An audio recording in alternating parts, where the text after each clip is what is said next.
All right. Once you've done at least 5 sketches, I have a few different ones here. You want to see if you can identify one that's stronger than the others. And ultimately, I think this one's pretty strong.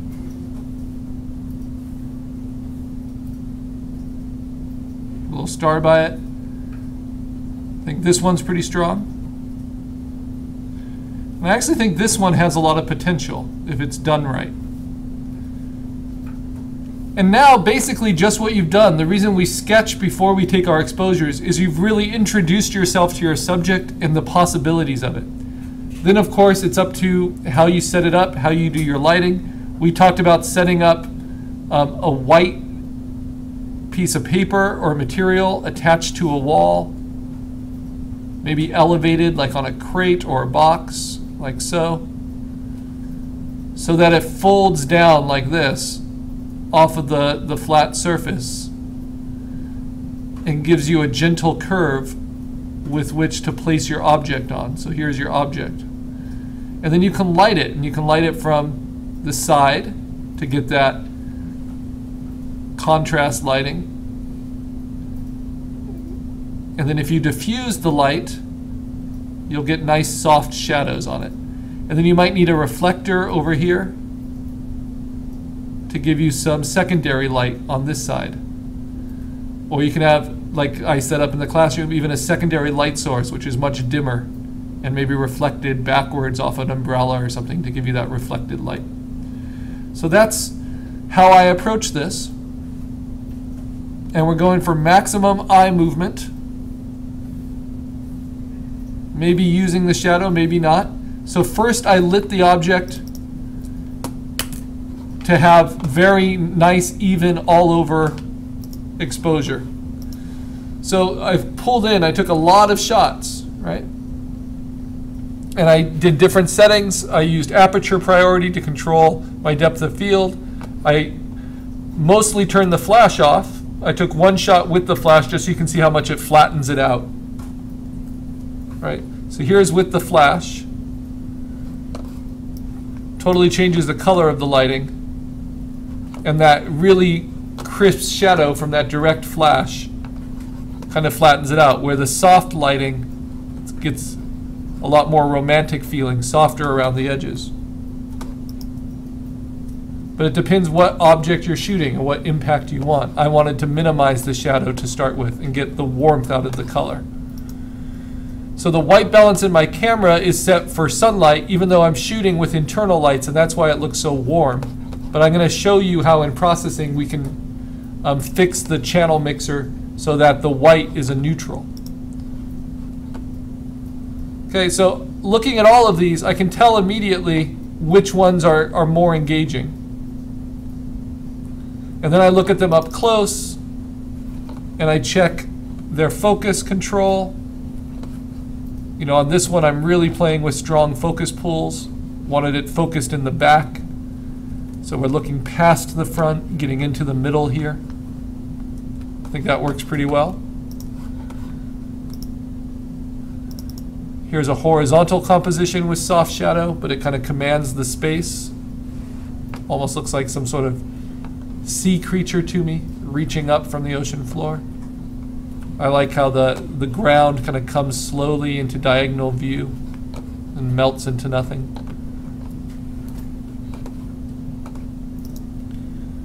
So what I do to select my favorites is I just mark them with green. I just right-click and mark them. This one's quite a dark exposure because it was taken from a distance without the flash, in order to get kind of this long shot and the long shadow.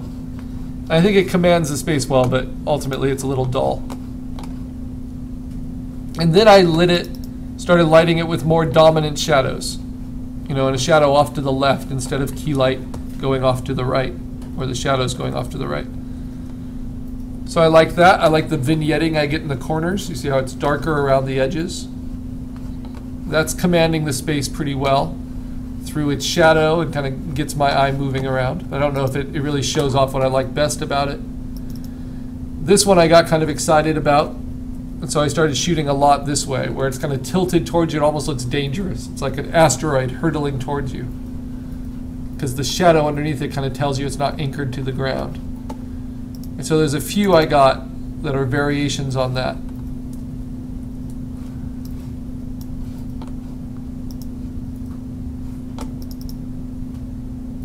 Just subtle differences in focus, subtle differences in composition. And so when I'm looking at these two, for instance, and deciding which one I like more, because I'm not able to crop, I'm looking at the shapes that are made outside of the object. You know, and how interesting those shapes are. And with the shadow. So here the shadow is contained within the frame. Here it touches at the edge. So what do I like more? Or do I like this more? Well, that shadow is really long, but the diagonal is more extreme.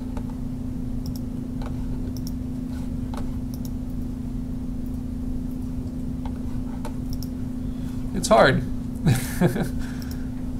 This is more product photography. To me, this is more kind of fine art, making you feel a little uneasy as the viewer. I don't know. And then there's this one. One of the final exposures I took. Softening it out a little bit, just showcasing it. And this might have the best of both worlds, right? And the shapes feel very rational around, but also very compelling, with all the edges and the shadow. All right, so now I'm going to take just my favorite exposures to the desktop. So this is one. Copy it onto the desktop. Of all the versions, I think that one was my favorite of that pose.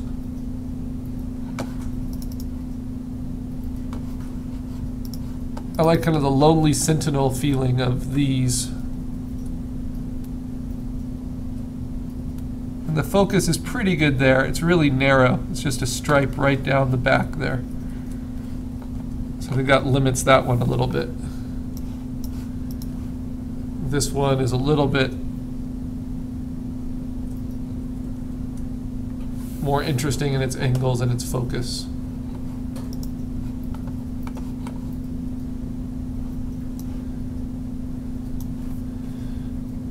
And I don't like how it's so close to the edge there, where this has more interesting edges. Also avoids horizontals and verticals. So let me bring 437 over. Okay, so that's one with a strong shadow and one without.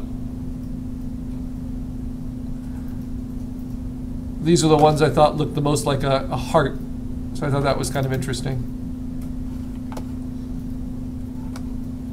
But ultimately not as interesting as what I'm going with. And the focus there is a little shaky. When you're zooming in a lot, you have to be careful of how still you are, or how fast your shutter speed is. All right, so I'm gonna go with those two. 2 or 3, don't pick more than that, all right? Let me save my sketch here, because I'm going to upload the sketch as part of this project. You start by uploading your sketches. And these are called thumbnail sketches. They're compositional sketches.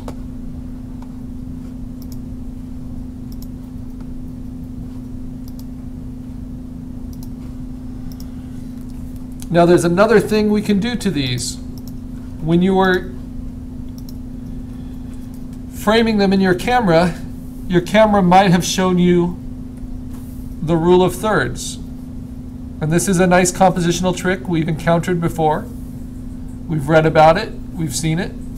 And what the rule of thirds says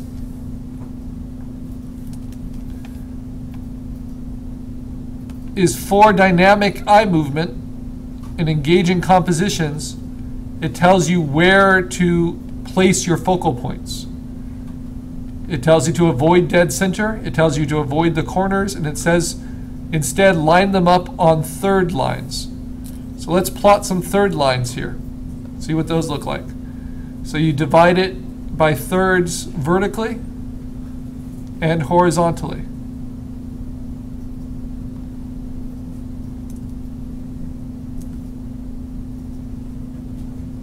Like so. So I have a third line right there, or right there, and look, yeah, I did hit the third lines pretty well. I kind of boxed it in. So this is centered, but centered in a way that engages most of that background. These other compositions, same thing, whether they're vertical or horizontal.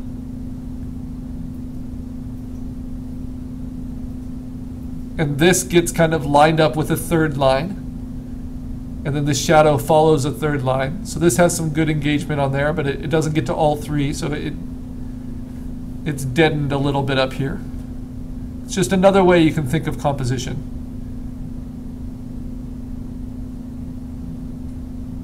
And that lines up on third lines pretty well.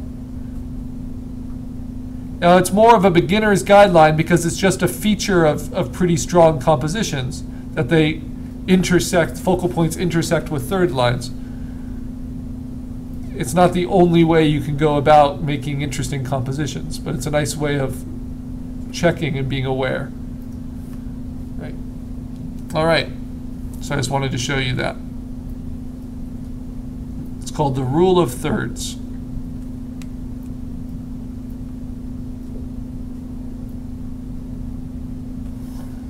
Since it's a composition exercise. And ultimately, that helps that engaging eye movement. Why do I have you do 5 thumbnails? Well, generally the first one isn't the best, and the last one isn't the best, but somewhere in there, you kind of get into a rhythm, and you find what you're most excited by.